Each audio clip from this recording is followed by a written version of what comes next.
Welcome to BSc Main Physics class, Semester 1, 4th lecture. Semester 1, BSc Main Physics, 4th lecture, Dynamics of Rigid Bodies, Chapter 1. Today in this class we discuss theorems in moment of inertia. Theorems in moment of inertia, theorems of moment of inertia.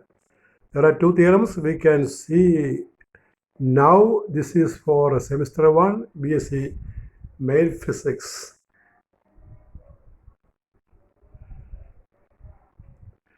Before going to theorem, we study the meaning of physical significance of MI, moment of inertia. In the last class, we have seen definitions, two definitions, the dynamical definition and geometrical definition of moment of inertia. And today we see the physical significance of MI. What is the meaning, what is the implication, what is the significance of moment of inertia that we see today. അപ്പോൾ ഇന്ന് നമ്മൾ പ്രധാനമായിട്ടും ഈ moment of ഇനർഷ്യയിലെ രണ്ട് തിയറംസാണ് പഠിക്കാൻ പോകുന്നത്, theorem of parallel axis and theorem of perpendicular axis. അതിനു മുമ്പ് ഈ മൊമെന്റ് ഓഫ് ഇനർഷ്യയുടെ മീനിങ് അല്ലെങ്കിൽ ഫിസിക്കൽ സിഗ്നിഫിക്കൻസ് എന്താണ് എന്നാണ് ഇവിടെ ആദ്യം പറയുന്നത്. തിയറത്തിലേക്ക് കടക്കുന്ന മുമ്പ് മൊമെന്റ് ഓഫ് ഇനർഷ്യയുടെ സിഗ്നിഫിക്കൻസ് എന്താണ്, അതെന്താണ് മീൻ ചെയ്യുന്നത് എന്നുള്ളൊരു ക്വസ്റ്റ്യൻ ഉണ്ട്. അതാണ് ഇവിടെ നമ്മൾ ആദ്യമേ പറയുന്നത്, എന്നിട്ടാണ് തിയറം പറയാൻ പോകുന്നത്. അപ്പോൾ യൂസ് ചെയ്ത heading physical significance of moment of inertia. Physical significance of moment of inertia. And the model question is this: show that the role played by mass in translation is played by moment of inertia in rotation. The question can be asked like this: what is the physical significance of MI? എന്നതിന് പകരം ഇങ്ങനെ ചോദിക്കാം: show that the role played by mass in translation is played by moment of inertia in rotation, or mass in translation is identical to MI in rotation. Explain. That's the question. So answer we discuss as follows. In translatory motion, we have the relation number 1, F is equal to MA, number 2, P is equal to MV, number 3, K is equal to half mv square. F is equal to MA is the equation for a force in translatory motion. F is force, M is mass, A is acceleration. And momentum, linear momentum P is mv, where m is the mass and v is velocity. And a translational K, kinetic energy, we write as half mv square, where m is the mass and v is the velocity. The corresponding relations in rotation are, the corresponding relations in rotation are: number 1, tau, the rotating effective force, tau is I alpha. Number 2, L is angular momentum, L is I omega. Number 3, rotational K is half I omega square, where I is the moment of inertia and omega is the angular velocity. അപ്പോൾ രണ്ട് കേസിൽ similar equations, translatory മോഷനിലും റൊട്ടേറ്ററി മോഷനിലും similar equations. അപ്പോൾ V ഉണ്ടെങ്കിൽ omega ഉണ്ട്, പിന്നെ എമ്മിന് പോലെ ഐ ഉണ്ടെന്നാണ് അർത്ഥം, എമ്മിന് പോലെ ഐ എന്നാണ് വന്നിരിക്കുന്നത്. അപ്പോൾ അതാണ് നമ്മൾ സിഗ്നിഫിക്കൻസ് ആയിട്ട് പറയുന്നത്. From these relations it is clear that mass in translatory motion is replaced by moment of inertia in rotatory motion. From these relations, it is clear that mass in translatory motion is replaced by moment of inertia in rotatory motion. That is, MI is the rotational inertia. MI is the rotational inertia. ഈ mass M എന്ന് പറയുന്നത് നമ്മൾ ഇനർഷ്യയുടെ മെഷർമെൻറ്റാണ് translatory മോഷനിൽ. Translatory മോഷനിൽ inertia അളക്കുന്നത് mass നോക്കിയിട്ടാണ്. Mass കൂടുതലാണെങ്കിൽ first inertia കൂടുതലായിരിക്കും. ഇനി rotation inertia വിളിക്കുന്ന പേരാണ് മൊമെന്റ് ഓഫ് ഇനർഷ്യ. അത് ഒരു ബോഡിക്ക് റൊട്ടേറ്റ് ചെയ്യാതിരിക്കാൻ റൊട്ടേഷനെ എതിർക്കുന്ന ഒരു പ്രോപ്പർട്ടിയാണ്. അപ്പോൾ ട്രാൻസ്ലേറ്ററി മോഷനിലെ മാസിൻ്റെ റോളാണ് റൊട്ടേറ്ററി മോഷനിൽ മൊമെന്റ് ഓഫ് ഇനർഷ്യ പ്ലേ ചെയ്യുന്നത്. അപ്പോൾ ഇങ്ങനെ പറയാം, ഇത് മൊമെന്റ് ഓഫ് ഇനർഷ്യ ഈ rotatory motion is identical to mass in translatory motion.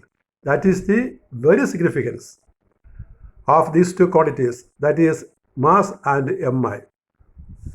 Now we can see the theorems in MI. You know there are two theorems. One is called theorem of parallel axis Another is called the theorem of perpendicular axis. You write as axis first. Axis and axis. If there are number of axes, if there are number of axis and plural is axis. More than one we represent, more than one axis we represent as axis. We write as axis. So theorem of parallel axis, we write spelling AXES. If there is only a single axis, we write AXIS. So what is theorem of parallel axis? I shall read the statement. The mi of a body about any axis is equal to the sum of the mi of the body about a parallel axis AXIS passing through the center of mass and the product of his mass and square of the distance between the axis. You look here, mi of a body, moment of inertia, the moment of inertia of a body about any axis is equal to the sum of the mi of the body about a parallel axis passing through the center of mass and the product of his mass and square of the distance between the axes. അപ്പോൾ ഇത്രയുള്ള ഒരു വസ്തുവിൻ്റെ ഏതെങ്കിലും ആക്സിനെ അടിസ്ഥാനപ്പെടുത്തി അതിൻ്റെ M I എന്ന് പറഞ്ഞാൽ സെൻട്രോ മാസിലുള്ള ആക്സിനെ parallel ആക്സിനെ അടിസ്ഥാനപ്പെടുത്തിയുള്ള M I എടുത്തിട്ട് അതിനോട് എം എ സ്ക്വയർ ആ വസ്തുവിൻ്റെ മാസും ആ രണ്ട് ആക്സസ് തമ്മിലുള്ള അകലത്തിന് സ്ക്വയർ കൊണ്ട് ഗുണിച്ചാൽ കിട്ടുന്ന സംഖ്യ കൂട്ടുന്നതാണ്. അതിൻ്റെ എക്സ്പ്ലനേഷൻ ആരും കൊടുക്കുന്നത്? ഒരു പടം നോക്കി നമുക്ക് പറയാം. In the figure P0 Q0 is an axis passing through centre of mass. ഈ പടം നോക്കുക, ചിത്രത്തിൽ ആ P0 Q0 നോക്കുക. P0 Q0യും PQ രണ്ട് പാരലൽ ആക്സിസുകളാണ്. ഒരു വസ്തുവിനകത്തൊരു പാസ് ചെയ്ത രണ്ട് ആക്സിസുകളാണ്. വസ്തുവിൻ്റെ മാസ് ക്യാപിറ്റലാണ്. P0 Q0യും PQയും രണ്ട് പാരലൽ ആക്സിസാണ്. വസ്തുവിൻ്റെ മാസ് ക്യാപിറ്റലാണ്. വസ്തുവിൻ്റെ സെൻറ്റർ ഓഫ് മാസ് അല്ലെങ്കിൽ സെൻറ്റർ ഓഫ് ഗ്രാവിറ്റി G. ചെറിയ വസ്തുക്കൾക്ക് സെൻറ്റർ ഓഫ് മാസും സെൻറ്റർ ഓഫ് ഗ്രാവിറ്റി ഒന്നാണ്. വസ്തുവിൻ്റെ സെൻറ്റർ ഓഫ് ഗ്രാവിറ്റി G അല്ലെങ്കിൽ centre of mass G. Centre of gravity അടിസ്ഥാനപ്പെടുത്തി നമുക്ക് എം ഐ എടുക്കാം, I0. ഇങ്ങോട്ട് മാറി parallel axis PQ. Separation A ആണ്. വസ്തുവിൻ്റെ മാസ് എം ആണ്. അപ്പോൾ PQവിനെ അടിസ്ഥാനപ്പെടുത്തി എം ഐ കണ്ടാൽ അതിന് I എന്ന് പറയും, IPQ. IPQ എന്ന് പറഞ്ഞാൽ P0 Q0ൻ്റെ കൂടെ എം എ സ്ക്വയർ കൂട്ടുന്നതാണ്. IPQ is equal to P0 Q0 plus M A square. Or be simply say I is equal I0 plus M A square. അപ്പോൾ ആ പടത്തെക്കുറിച്ച് നമ്മൾ പറയുകയാണ്. In the figure, P0 Q0 is an axis passing through center of mass. Center of mass.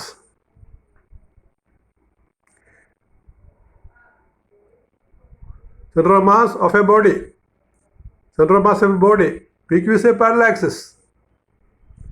Let small a be the distance between the axes. Then by theorem of parallel axis, I is I0 plus m a square. Theorem of parallel axis പ്രകാരം I is I0 plus M A square. A എന്ന് പറയുന്ന distance ആണ് axis തമ്മിലുള്ള. Where I is equal IPQ is M I about PQ axis. I is equal IPQ the MI of the body about the PQ axis. I0 equal P0 Q0, that is MI of the body about the P0 Q0 axis. A mass of the body, a distance between the axes, and this is called the theorem of parallel axis. It has a proof. For proof, we see the figure again. In the figure, we mark a particle small m at a distance r from P0 Q0, where the distance from PQ is r plus a. ഇതിൻ്റെ proof എഴുതാനായിട്ട് നമ്മൾ ഈ പടം തന്നെ നോക്കുന്നത്. ഈ വലിയ വസ്തുവിൻ്റെ ആ മാസാണ് ക്യാപിറ്റൽ. അതിനെ നമ്മൾ ചെറിയ കണങ്ങളായിട്ട് ഭാഗിക്കും, അതായത് സിസ്റ്റം ഓഫ് പാർട്ടിക്കിൾസ് ആയിട്ട് ഭാഗിക്കും. അറിയാൻ ചെറിയ കണങ്ങളായിട്ട് ഭാഗിക്കുക, ചെറിയ പാർട്ടിക്കിളായിട്ട്. അത്രയൊരു കണമാണ് എം എന്ന് പറയുന്നത്, പാർട്ടിക്കിളാണ് എം. ആ എം ഇരിക്കുന്നത് P0 Q0ൽ നിന്ന് ആറുകളെയാണ്. അപ്പോൾ PQവിൽ നിന്ന് അതിൻ്റെ അകലം r plus a ആയിരിക്കും. കാരണം രണ്ട് ആക്സിസ് തമ്മിലുള്ള അകലം എ ആണെന്ന് ഓർക്കുക. അപ്പോൾ എന്താ പറഞ്ഞത്, ഈ വലിയ വസ്തുവിനെ ചെറിയ പാർട്ടിക്കിൾസ് ആയിട്ട് വിചാരിക്കണം, അല്ലെങ്കിൽ സിസ്റ്റം ഓഫ് പാർട്ടിക്കിൾസ് ആയിട്ട് സപ്പോസ് ചെയ്യണം. എം ആണ് അത്തരം ഒരു പാർട്ടിക്കിളിൻ്റെ മാസ്, ആറാണ് അതിൻ്റെ അകലം P0 Q0യിൽ നിന്ന്. അപ്പോൾ പി ക്യൂവിൽ നിന്ന് ഈ എമ്മിലേക്കുള്ള അകലം R+a ആയിരിക്കും. ഇനി നമുക്ക് നോക്കാം പ്രൂഫ്. പടം ഒന്ന് മനസ്സിൽ ഓർത്തോളണം. എന്നിട്ട് ഇവിടെ നോക്കുക. Take A small particle of mass m at a distance r from P0 Q0. ഞാൻ പറഞ്ഞ കാര്യം, m എന്നൊരു പാർട്ടിക്കിൾ എടുക്കണം, P0 Q0യിൽ നിന്ന് r അകലെ. The mi of particle about P0 Q0 is mr². ഒരു m മാസുള്ള ഒരു പാർട്ടിക്കിൾ r റേഡിയസിൽ റൊട്ടേറ്റ് ചെയ്താൽ അതിന് mi നമ്മൾ കാണുന്ന ഫോർമുല mr² എന്നാണ്. Therefore mi of the whole body about P0 Q0, that is I0 equal to sigma mr². ഒരു പാർട്ടിക്കിളിനെ അടിസ്ഥാനപ്പെടുത്തി mi കണ്ടാൽ അത് mr² ആണെങ്കിൽ അത്തരം അനേകം പാർട്ടിക്കിൾ കൂടിച്ചേർന്നതാണല്ലോ ഈ കംപ്ലീറ്റ് ബോഡി. അപ്പോൾ കംപ്ലീറ്റ് ബോഡിയുടെ mi P0 Q0യെ അടിസ്ഥാനപ്പെടുത്തി കണ്ടാൽ എന്ത് കിട്ടും? I0 equal to sigma mr². Sigma m എന്ന് പറഞ്ഞാൽ total mass. Similarly the mi of the whole body about P Q. ഇതേപോലെ പി ക്യുവിനെ അടിസ്ഥാനപ്പെടുത്തി mi കണ്ടാൽ I is equal to sigma m into r+a². I sigma m into r+a². അപ്പോൾ ഈ P ക്യുവിനെ അടിസ്ഥാനപ്പെടുത്തി കണ്ടിരിക്കുന്ന mi ആണ് I sigma m into r+a². അതിനെ നമ്മളത് എക്സ്പാൻഡ് ചെയ്യും. ഈ r+a² നമ്മൾ a+b² എന്ന മോഡലിൽ എക്സ്പാൻഡ് ചെയ്യണം. a² + 2ab + b², അല്ലെങ്കിൽ a² + b² + 2ab എന്ന മോഡലിൽ ഒന്ന് എക്സ്പാൻഡ് ചെയ്യണം. That is I is equal to sigma m into r² + a² + 2ra. Bracket മാറ്റുക. I sigma m r² + sigma m a² + sigma m into 2ra. എല്ലാം എല്ലാം clear ആണ്, നിങ്ങൾക്ക് സംശയം വരത്തില്ല. അപ്പോൾ ഇനി നമ്മൾ ഒന്ന് മോഡിഫൈ ചെയ്യണം ആ ഇക്വേഷൻ. ഈ സിഗ്മ mr² I0 ആണല്ലോ, പിന്നെ sigma small m capital m ആണ്. അപ്പോൾ ആദ്യ രണ്ട് ടേമിന് നമുക്ക് I0 + ma² കൊടുക്കാം. പിന്നെ മൂന്നാമത്തെ ടേം r+ലെ മൂന്നാമത്തെ ടേം നമുക്കൊരു 2a ഒന്ന് മാറ്റി എഴുതിയിട്ട് സിഗ്മ mr എന്ന് കൊടുക്കാം. നമുക്ക് ഫസ്റ്റ് ടൈമിന് r+ലുള്ള ഫസ്റ്റ് ടൈമിനെ നമ്മൾ I0, സെക്കൻഡ് ടൈമിന് ക്യാപിറ്റൽ ma², തേർഡ് ടൈമിനെ നമ്മൾ 2a പുറത്ത് എഴുതിയിട്ട് സിഗ്മ mr എന്ന് എഴുതും. 2a ആ സിഗ്മ സൈനിൻ്റെ മുന്നിൽ കൊടുത്തിട്ട് അതിനെ നമ്മൾ സിഗ്മ mr എന്ന് എഴുതും. ഈ സിഗ്മ mr എപ്പോഴും 0 ആണ് കേട്ടോ, സിഗ്മ mr. അതിന് കാരണമായിട്ട് താഴെ പറയുന്നുണ്ട്, സിൻസ് ഓൾ ബോഡീസ് ബാലൻസ് അപ്പോൾ knife edge sigma mr is 0. ഈ mr എന്ന് പറഞ്ഞാൽ മൊമെൻ്റാണ്. മൊമെൻ്റമല്ല, മൊമെൻ്റ് MOMENT. ആ ഒരു വസ്തു m എന്നുള്ള വസ്തു ഒരു പോയിന്റിൽ നിന്ന്, ഒരു റൊട്ടേറ്റിംഗ് പോയിന്റിൽ നിന്ന് അകലെയിരിക്കുകയാണെങ്കിൽ അതിൻ്റെ മൊമെൻറ്റ് mr ആണ്. ഇപ്പോൾ ഈ ഒരു സിമെട്രിക് ബോഡി ആണെങ്കിൽ നമ്മൾ നൈഫ് എഡ്ജ് ബാലൻസ് ചെയ്താൽ വലതുവശം മൊമെൻ്റ് എടുക്കാം, ഇടതുവശം മൊമെൻ്റ് എടുക്കാം. അപ്പോൾ റൈറ്റ് സൈഡിൽ എടുക്കുന്ന മൊമെൻറ്റ് അത് ക്ലോക്ക് വൈസ് ആണെങ്കിൽ അത് പ്ലസ് ആയിട്ടും, ലെഫ്റ്റ് സൈഡിൽ എടുക്കുന്ന മൊമെൻറ്റ് ആൻറ്റി ക്ലോക്ക് വൈസ് ആണെങ്കിൽ മൈനസ് ആയിട്ട് എടുത്തിട്ട് സിഗ്മ mr കാണുമ്പോൾ 0 ആയിരിക്കും. Anti clock vice moment minus ആണെങ്കിൽ ക്ലോക്ക് വൈസ് മൊമെൻറ്റ് പ്ലസ് ആണ് എടുക്കുന്നത്. മൊമെൻ്റ് എന്ന് പറഞ്ഞാൽ മാസിൻ്റെ റേഡിയസ് ആണ്. അപ്പോൾ ഒരു റൊട്ടേഷൻ ആക്സിൻ്റെ ക്ലോക്ക് വൈസ് ആയിട്ടുള്ള മൊമെൻ്റ് എല്ലാം പ്ലസ് എടുക്കുകയും anti clock vice moment minus എടുക്കുകയും എടുത്തിട്ട് കൂട്ടിയാൽ സിഗ്മ mr 0 കിട്ടും. അതാണ് എഴുതിയിരിക്കുന്നത്, since all rigid bodies balance അപ്പോൾ knife edge sigma mr is 0. എല്ലാ റിജിഡ് ബോഡികളും ഒരു നൈഫ് എഡ്ജ് ബാലൻസ് ചെയ്യുന്നതുകൊണ്ട് അതിൻ്റെ ക്ലോക്ക് വൈസും മൊമെൻറ്റും ആൻറ്റി ക്ലോക്ക് വൈസ് മൊമെൻറ്റും തുല്യമാകും. ആഡ് ചെയ്യുമ്പോൾ ക്യാൻസൽ ചെയ്യും, കാരണം ഈ രണ്ട് മൊമെൻറ്റും ഓപ്പോസിറ്റ്ലി സൈൻഡ് ആയതുകൊണ്ട്. അപ്പോൾ ലാസ്റ്റ് ടൈം ആ ടോപ്പിക് കാണുന്ന ഇക്വേഷൻ്റെ ലാസ്റ്റ് ടൈം 0 ആകുന്നതുകൊണ്ട് നമുക്ക് എഴുതാം I is I0 + ma². അപ്പോൾ ലാസ്റ്റ് ടൈം 0 ആണെന്ന് പറയാനായിട്ട് ഈ ഒരു സെൻറ്റൻസ് അത്യാവശ്യം പറഞ്ഞിരിക്കണം. ഏതാണ് sentence? Since all bodies balance അപ്പോൾ a knife edge sigma mr is 0 എന്ന് പറഞ്ഞിരിക്കണം. That is I is I0 + ma². അപ്പോൾ ഇതാണ് തിയറം ഓഫ് പാരലൽ ആക്സസ്. അപ്പോൾ അതിൻ്റെ ക്വസ്റ്റ്യൻ ഇങ്ങനെ ചോദിക്കുന്നത്, state and prove the theorem of parallel access AXES. അപ്പോൾ ഈ സ്റ്റേറ്റ്മെൻറ്റ് എഴുതണം. അപ്പോൾ നമ്മൾ ഈ 3 ഹെഡിങ്ങിലാണ് ഈ തിയറം പറഞ്ഞിരിക്കുന്നത്. ഒന്ന് അതിൻ്റെ സ്റ്റേറ്റ്മെൻറ്റ്, രണ്ടാമത്തെ എക്സ്പ്ലനേഷൻ, മൂന്നാമത്തെ പ്രൂഫ്. ഇപ്പോൾ 2 തിയറം അങ്ങനെയാണ് പറയുന്നത്. ആദ്യം സ്റ്റേറ്റ്മെൻറ്റ് പഠിക്കണം, പിന്നെ ഒരു ചെറിയ എക്സ്പ്ലനേഷൻ കൊടുക്കാൻ പഠിക്കണം, പിന്നെ ഒരു പ്രൂഫ്. Statement, explanation, proof. ആ മോഡലിൽ വേണം തിയറം പഠിക്കാനായിട്ട്, പരീക്ഷയ്ക്ക് പ്രസൻറ്റ് ചെയ്യാനായിട്ട്. ഇനി അടുത്ത തിയറവും നമ്മൾ ഇതുപോലെ തന്നെയാണ് പറയുന്നത്. രണ്ടാമത്തെ നമ്മൾ theorem of perpendicular axes, AXCS. Statement: the MI of a plane lamina. Lamina എന്ന് പറഞ്ഞാൽ തിൻ ഷീറ്റ് എന്ന അർത്ഥം.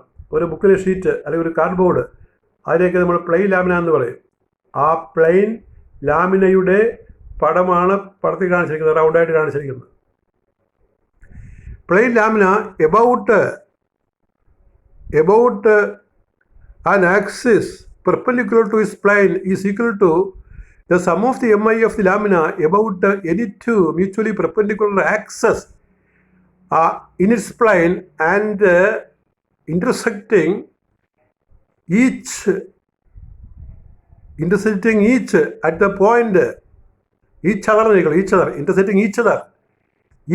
at the point where the perpendicular axis meets the lamina. ഒന്നുകൂടി വായിക്കാം. The MI of a plane lamina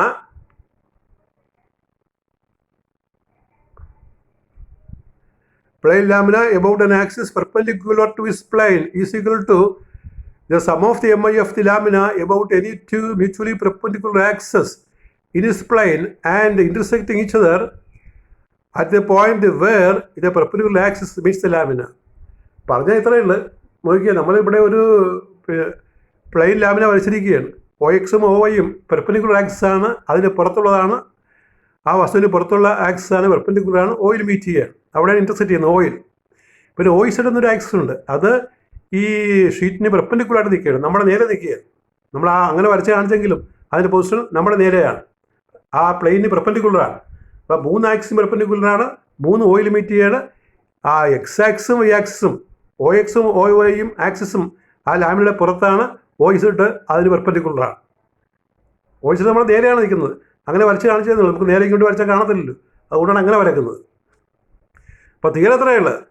theorem of perpendicular axis പറയുന്നത് ഈ OZ ആക്സിന് നമ്മൾ ആധാരമാക്കി MI എടുത്താൽ IZ, അല്ലെങ്കിൽ സിമ്പിൾ I എന്ന് പറയാം. X ആക്സിനെ അടിസ്ഥാനപ്പെടുത്തി OXനെ അടിസ്ഥാനപ്പെടുത്തി MI എടുത്താൽ IX, OYയെ അടിസ്ഥാനപ്പെടുത്തി MI എടുത്താൽ IY. അങ്ങനെ എടുത്തു കഴിഞ്ഞാൽ ഈ IX പ്ലസ് IY, IX IYയും കൂട്ടിയാൽ IZ അല്ലെങ്കിൽ I കിട്ടുമെന്നുള്ളത്. IZ is equal to IX plus IY. That is simply the theorem of perpendicular access.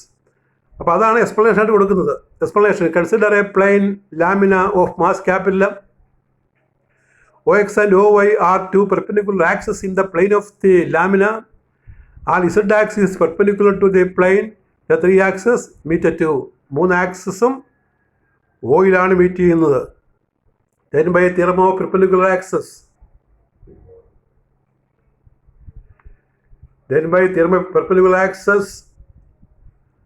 IZ is IX plus IY, where IX is MI about X axis, IY MI about Y axis, and IZ MI about Z axis. അതാണ് explanation. ഇനി proof. മൂന്നാമത്തെ heading statement, explanation, proof.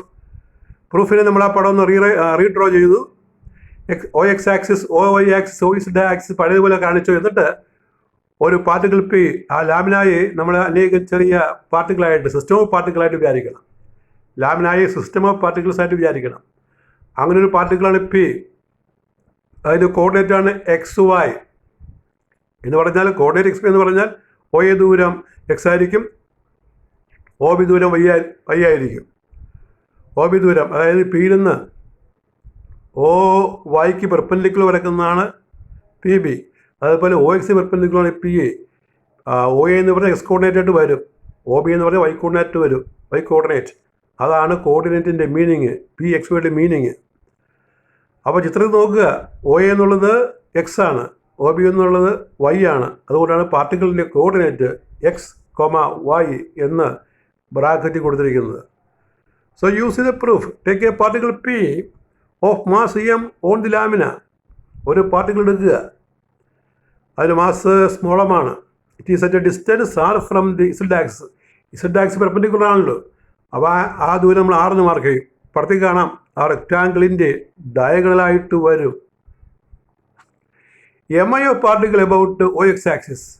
O X ആക്സിനെ അടിസ്ഥാനപ്പെടുത്തി M I കണ്ടാൽ ഏതാണത്? M into Y square. M into Y square. Y square എന്ന് പറഞ്ഞാൽ P A ആണ് വൈ സ്ക്വയർ. അത് ഒ ബിക്ക് തുല്യമാണ്. ഒ എക്സ് ആക്സിനെ അടിസ്ഥാനപ്പെടുത്തി എം ഐ കാണുമ്പോൾ പാർട്ടിക്കിളിൽ നിന്ന് അങ്ങോട്ടുള്ള പെർപെൻഡിക്കുലർ എടുക്കേണ്ടത് അത് പി എ ആണ്, അല്ലെങ്കിൽ ഒ ബി ആണ്, അല്ലെങ്കിൽ വൈ ആണ്. അതുകൊണ്ടാണ് എം വൈ സ്ക്വയർ എന്ന് എഴുതിയത്. therefore M I of the lamina about M I of the lamina about O X axis I X, അതിന് ദൂരം വൈ എടുക്കണം. ആ മൊത്തം പാർട്ടിക്കിളിൻ്റെ ഒരു പാർട്ടിക്കിളാണ് എം ഐ. അപ്പോൾ ഹോൾ ലാമിനയുടെ കാണുമ്പോൾ സിഗ്മ എടുക്കണം. I X is sigma M Y square. Similarly M I whole lamina about O Y axis I Y, അത് ഇതേപോലെ കണ്ടാൽ സിഗ്മ എം എക്സ് സ്ക്വയർ എന്ന് കിട്ടും. M X square. M I of the whole lamina about O Z axis I Z equal to sigma Y into Y square plus square. കാരണം നമ്മൾ ആ right angle triangle നോക്കുകയാണെങ്കിൽ, ഈ O A P നോക്കുകയാണെങ്കിൽ, ആ triangle O A P triangle നോക്കുകയാണെങ്കിൽ, O A P triangle നോക്കൂ. അവിടെ O A square plus P A square is equal to O P square ആണ്, അല്ലെങ്കിൽ R square is equal S square plus Y square ആണ്, അല്ലെങ്കിൽ R square is Y square plus S square എന്ന് കൊടുക്കാം നമുക്ക്. അതാണ് ഇവിടെ പൈതഗോറസ് തിയറം അപ്ലൈ ചെയ്തിരിക്കുകയാണ്. അപ്പോൾ ആ പോയിട്ട് നോക്കിയേ.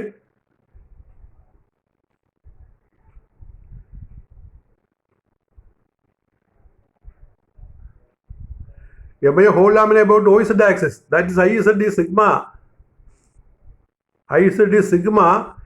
എം ആർ സ്ക്വയർ ആണ്. സിഗ്മ എം ആർ സ്ക്വയർ അവിടെ ഒരു അല്പം ഒന്ന് വിട്ടുപോയിട്ടുണ്ട്.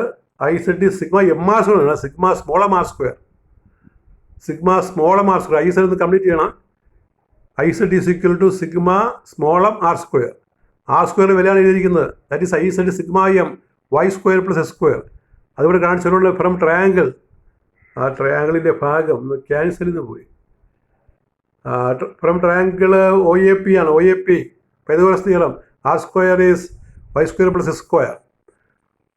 അപ്പോൾ അതാണ് കൊടുത്തിരിക്കുന്നത്. അപ്പോൾ എങ്ങനെയാണ്? I Z is sigma small M R square, I Z is sigma M into Y square plus S square. Bracket മാറ്റുമ്പോൾ I Z is sigma M Y square plus sigma M S square. ആദ്യത്തെ time I X ആണ്, രണ്ടാമത്തെ time I Y ആണ്. അതുകൊണ്ട് നമുക്ക് എഴുതാം I Z is I X plus I Y. This is theorem of perpendicular axis.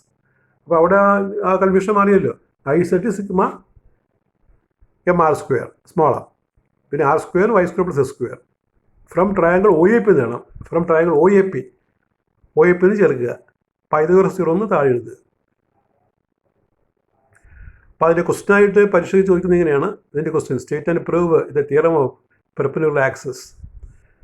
അപ്പോൾ ഇത് ഒരു 2 മാർക്കിൻ്റെ ക്വസ്റ്റ്യൻ. ഇത് രണ്ടും കൂടി ചേർത്ത് ഈ 15 മാർക്കിൻ്റെ ക്വസ്റ്റ്യനായിട്ട് എസ് ആയിട്ട് ചോദിച്ചിട്ടുണ്ട്. രണ്ടും കൂടി ചേർത്ത് state and prove 1 theorem of parallel axis, 2 theorem of perpendicular axis. 2 theorem കൂടി പരീക്ഷയ്ക്ക് 15 മാർക്കിൻ്റെ എസ് ടൈപ്പായിട്ടും ചോദിച്ചിട്ടുണ്ട്. അപ്പോൾ ഷോർട്ട് ആൻസർ ആണെങ്കിൽ 2 4 മാർക്കേ ഉണ്ട്. എസ് ആണെങ്കിലും രണ്ടും കൂടി 15 മാർക്കാണ്. അങ്ങനെയൊക്കെയാണ് ചോദ്യം ചോദിക്കുന്നത്. വളരെ ഇമ്പോർട്ടൻ്റ് ആണ് തിയറംസ്. അപ്പോൾ ഈ തിയറം നമ്മൾ ചില എക്സാമ്പിൾ പഠിക്കുമ്പോൾ ഈ തിയറം വീണ്ടും അപ്ലൈ ചെയ്യും. അപ്പോൾ ഓരോ തിയറവും നമ്മൾ പഠിച്ചത് 3 ഹെഡിങ്ങിലാണ്. സ്റ്റേറ്റ്മെൻറ്റ്, എക്സ്പ്ലനേഷൻ, പ്രൂഫ് എന്ന് ഓർക്കുക. അപ്പോൾ എപ്പോൾ തിയറം എഴുതിയാലും ഈ 3 ഹെഡിങ് നിങ്ങളുടെ ആൻസർ പേപ്പറിനകത്ത് ഉണ്ടോ എന്ന് നോക്കുക. That is all with our 4th lecture on paper 1, semester 1. Thank you very much.